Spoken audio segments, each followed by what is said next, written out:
what you might traditionally think of as being a capsule. There's about 11 cubic meters of space, 388 cubic feet, which if you have an 8-foot tall room, it's approximately 4.5 feet wide by 10 feet long, just to give you a rough idea. Beneath that pressurized space is an unpressurized storage space that's known as the trunk. It holds about 14 cubic meters, or 494 cubic feet. Again, an 8-foot tall room would be about 10 feet long and 6 feet wide, just to give you a feeling of how big that space is.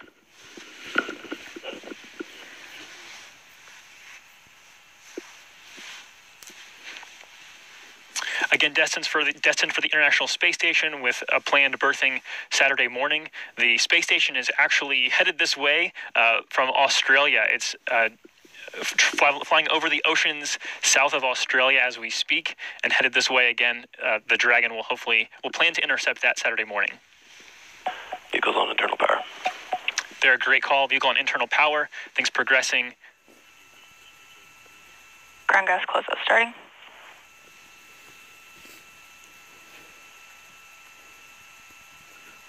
There you see the amount of gaseous oxygen that's venting increasing. This is as the tank gets to that really full point that they're just making sure that the pressurization and the temperatures are exactly where they need to be.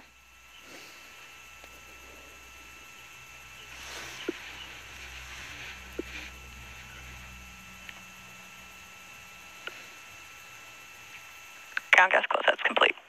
Dragon is in startup. Their Dragon is in startup. Falcon 9 is in startup.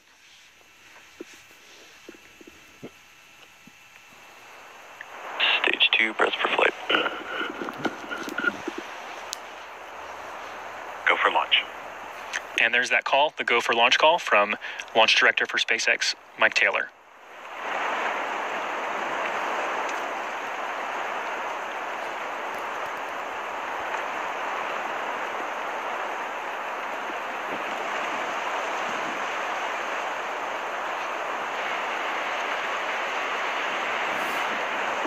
Stage 1's at startup pressures. 15 seconds. And Falcon 9 is configured for flight. 9, 8, 7, 6, 5, 4, 3, 2, 1, 0. And liftoff as Falcon 9 and Cargo Dragon take flight, bound for the International Space Station with fresh supplies and research, helping to maintain our human presence in space as the station celebrates its 20th anniversary.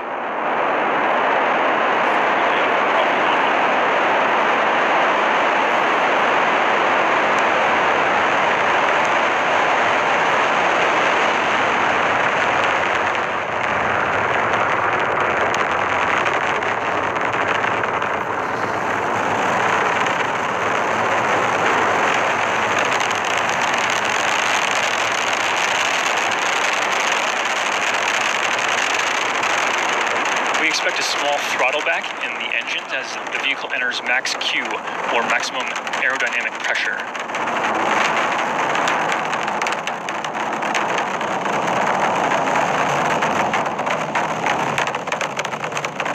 Supersonic experience maximum dynamic pressure. So we hear that call for max Q, as well as the vehicle now entering supersonic. And the engines are back up to power. That max Q, a result of still passing through the atmosphere while the speed is drastically increasing.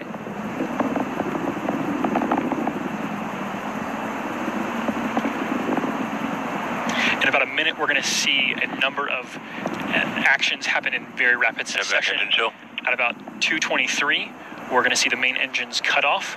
At about 2:26, the first stage will separate and fall away to head back here to the Cape Canaveral Air Force Station.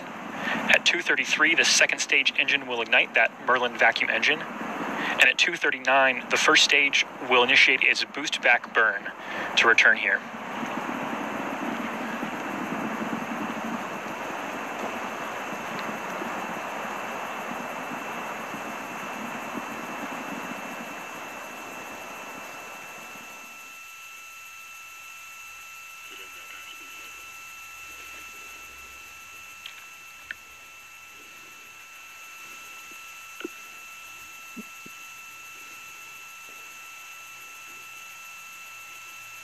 There we have main engine cutoff.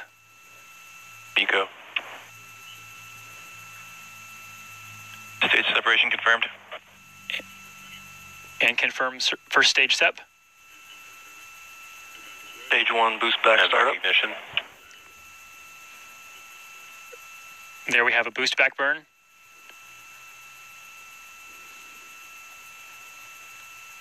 The second stage has ignited.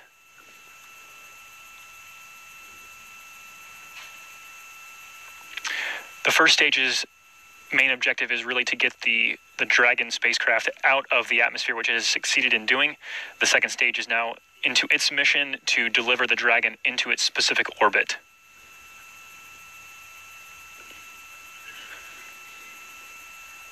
What you're seeing on screen right now is our tracking cameras really working to follow that first stage back as it returns to the Cape Canaveral Air Force Station.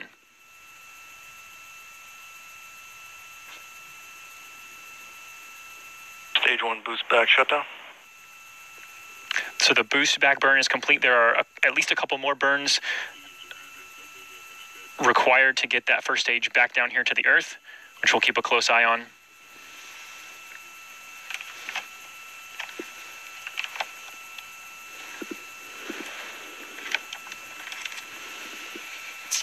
Stage 2 is following the nominal trajectory. Acquisition of signal at Bermuda. We just heard a great call, the second stage there, nominal trajectory. And there you can see on screen, that is a view looking at the engine for the second stage.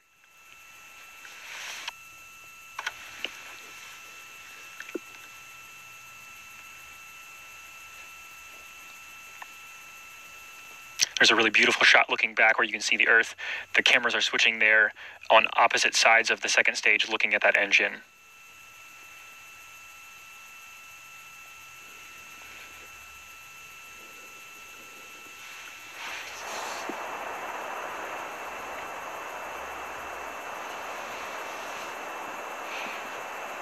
So just a quick look at the actions that are coming up. We have a few more minutes of the second stage burning, and then it will shut down, and then we'll see spacecraft separation, and then a moment or two later we will see the solar arrays on the Dragon to follow deploy. the nominal trajectory.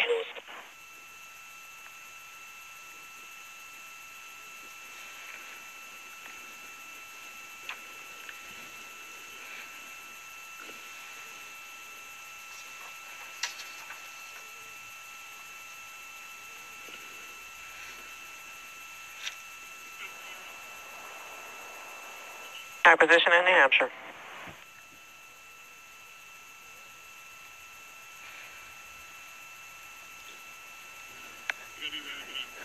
So as you're seeing, again, everything so far proceeding as expected, what we refer to as nominal, which is everything we would like to see today. But there's still a good bit of work yet to be done, but a lot under our belts. So, Daryl, we're going to actually go back to you, and this is going to be me signing off from the Mission Director Center. Thanks for being with me, and we'll see you next time. Joshua Santora live in the Mission Control Center. Thank you for taking us through the launch. And as the rocket continues to fall now, we are now going to switch gears and monitor the Dragon spacecraft's journey to the International Space Station, but also get this exciting moment for this mission, and that's the return of SpaceX's booster to landing zone 1, which is just about 10 miles to the southeast of where I am located here at the Kennedy Space Center. Let's bring in Alex Siegel of SpaceX back in. He's out in California at the company's headquarters to show us the landing and talk about reflying that Dragon spacecraft. Alex. Thank you, Daryl. Now, for those of you just joining us, we may have said it before, but this is SpaceX's 20th launch of 2018, and we're launching a flight-proven Dragon spacecraft today, which visited the International Space Station once before for our CRS-10 mission, all the way back in March of 2017. You can hear some applause behind us. Everything is going great. Vacuum engine, which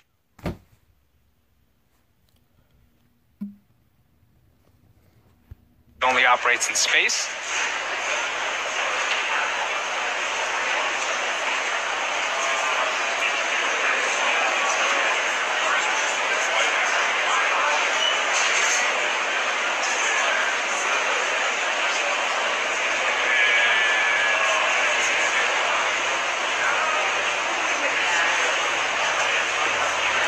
Now it looks looks like, as you guys saw a little bit earlier, that the first stage might not be hitting its target, but the second stage is still heading right there.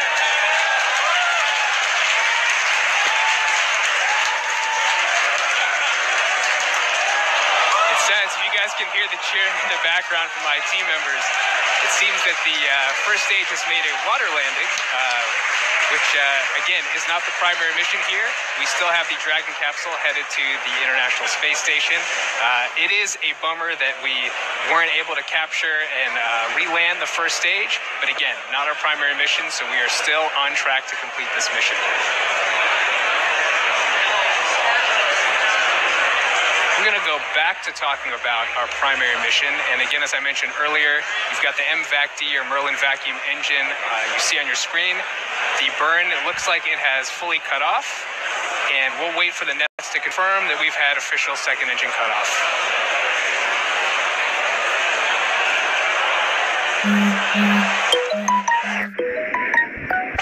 Still waiting for that call out from the nets, so let's give it a few seconds. We just got confirmation on good orbit, so that is great news.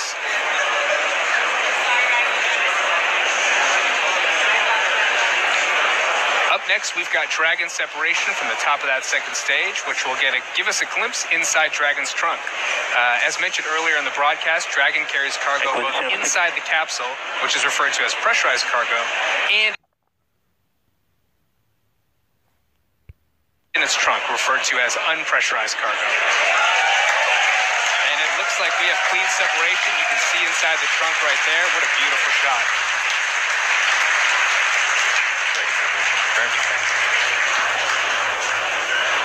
With Dragon deployed, the next major milestone will be deployment of the solar arrays as Dragon makes way to the International Space Station.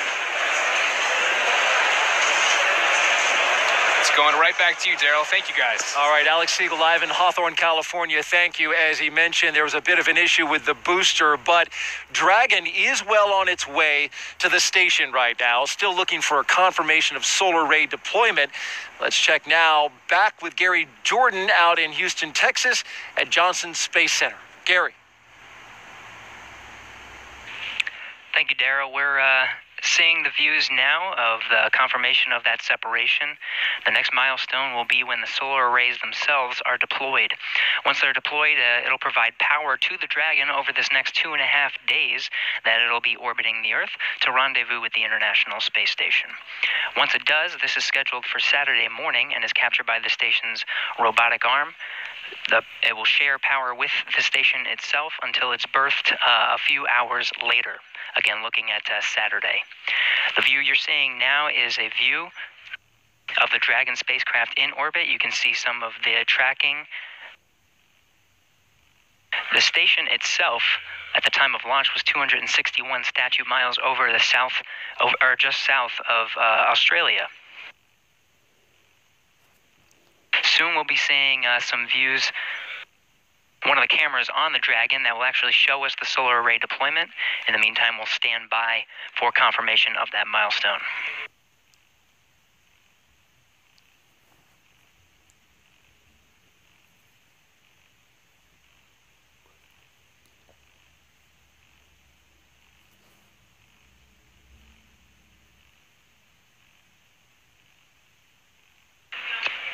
You can see the Dragon spacecraft being tracked over the North Atlantic Ocean. The space station, in the meantime, tracking 263 statute miles over the South Pacific Ocean, just east off the coast of New Zealand. This is part of the 2-orbit rendezvous profile.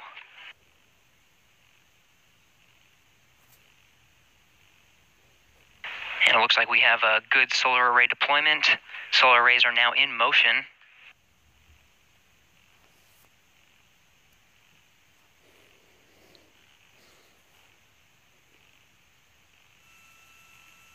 Once fully deployed, the solar arrays will begin collecting power.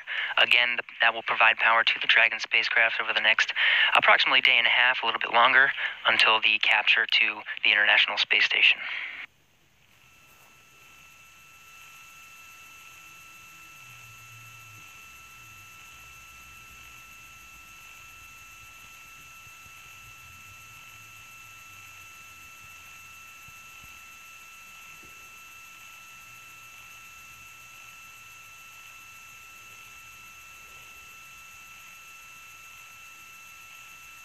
loss of signal, Bermuda.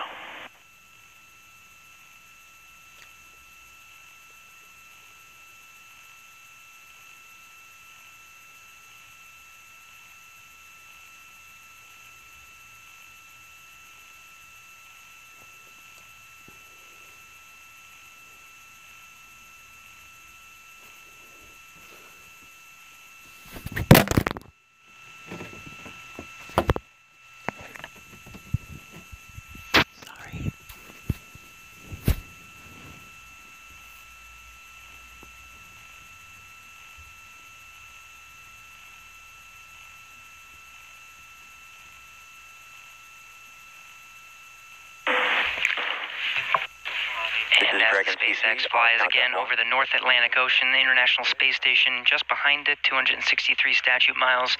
Currently over the South Pacific Ocean of New Zealand, we have solar array deployment. Getting good views here from Mission Control Houston.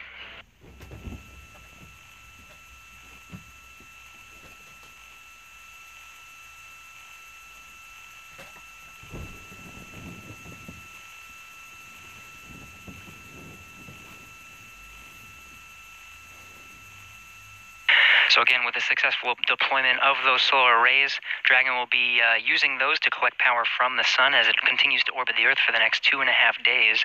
We're looking for a rendezvous to the International Space Station early Saturday morning. At the time of launch, the crew of the International Space Station, the Expedition 57 crew, were in the middle of some tasks working on their spacesuits, but also double multitasking and watching a little bit of the launch along the way. They're excited for the more than 5,600 pounds of cargo to be arriving here shortly. Again, included in that is more than 2,300 pounds of science, some of which were described during the launch broadcast today. We have successful deployment of the solar arrays.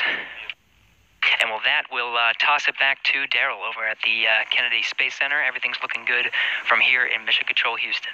Gary Jordan, thank you live from Houston, Texas. We appreciate you taking us through that. And for more updates on the launch and the mission, you can go to nasa.gov/station or nasa.gov/SpaceX. That's going to do it for us. I'm Daryl Nail, and from everyone here at NASA's Kennedy Space Center, we appreciate you joining us for the successful launch and the mission that is going to take the cargo spacecraft to the International Space Station. We're going to leave you now with another look at today's launch and remind you to keep looking up. Have a great day, everyone. 15 seconds. And Falcon 9 is configured for flight. 9, 8, 7, 6,